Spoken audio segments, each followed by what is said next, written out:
আজকে আপনাদের মাঝে প্রেমিকা সুদার সহজ বশীকরণ মন্ত্র নিয়ে হাজির হয়েছি। প্রেমিকা সুদার সহজ বশীকরণ মন্ত্র, একবারে প্রেমের মন্ত্র।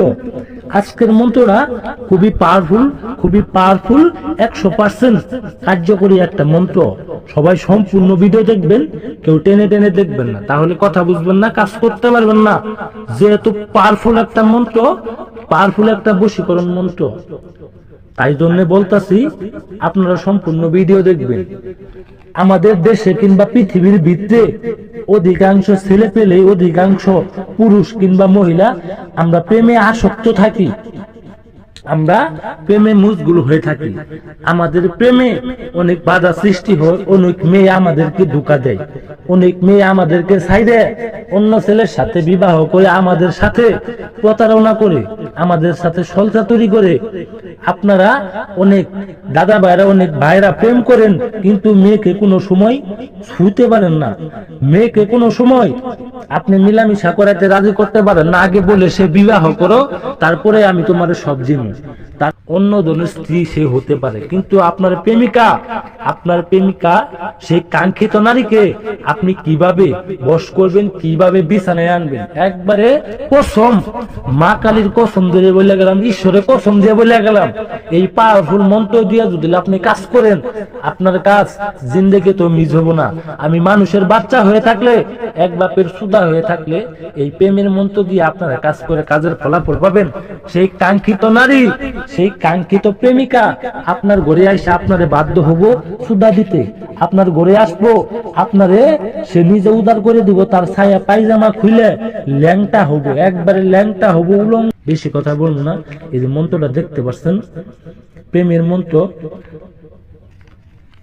প্রেমিকা সুদার সহজ বশীকরণ মন্ত্র। নম ভগবতী চিদলং ত্রিপুরং দেবী অমুকি মে কুরু কুরু সাহা।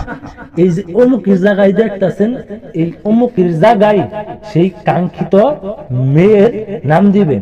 মন্ত্রটি আমি যেইভাবে পাঠ করছি, আপনাদের কিন্তু সেইভাবে পাঠ করতে হবে। যারা আমার কথা না বুঝতে পারছেন, একটা সাদা পাতায় লিখে নিবেন, লিখে মুখস্থ করে নিবেন। মুখস্থ করে নেওয়ার পরে আপনি যেই কাজটা করবেন, আপনি একটা মম নিবেন, একটা তাবিজ নিবেন। একটা তাবিজ নেওয়ার পরে সেই কাঙ্ক্ষিত মেয়ের নাম দিবেন ওই অমুকের জায়গায়।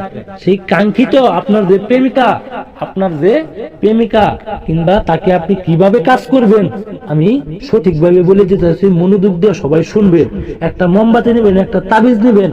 একটা তাবিজ নেওয়ার পরে আপনি মন্ত্রটি সুন্দর করে সাদা পাতায় লিখবেন। অবশ্যই লাল কলম দ্বারা লিখবেন, লাল কালি দ্বারা অবশ্যই লিখতে হবে সম্পূর্ণ। আমি যেভাবে কালাকালি দিয়ে লিখছি সেইভাবে আপনার লিখবেন না।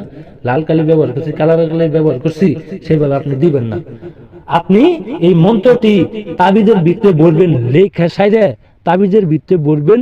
মঙ্গলবার, বৃহস্পতিবার এবং কি বুধবারে এই কাজটা করবেন, আর কোনোদিন করতে পারবেন না। মঙ্গলবার, বৃহস্পতিবার এবং কি বুধবারে এই কাজটা করতে হবে। অবশ্যই রাত 10টা থেকে 12টার পরে করবেন, এর আগে করবেন না। 10টা থেকে 12টার পরে করবেন। একটা মোমবাতি নেবেন, একটা মোমবাতি দ্বারা আপনি একটা তাবিজ নেবেন। তাবিজ নেওয়ার সাইডে আমি এই যে মন্ত্রটা যেইভাবে লিখছি আপনারা সেইভাবেই লিখবেন।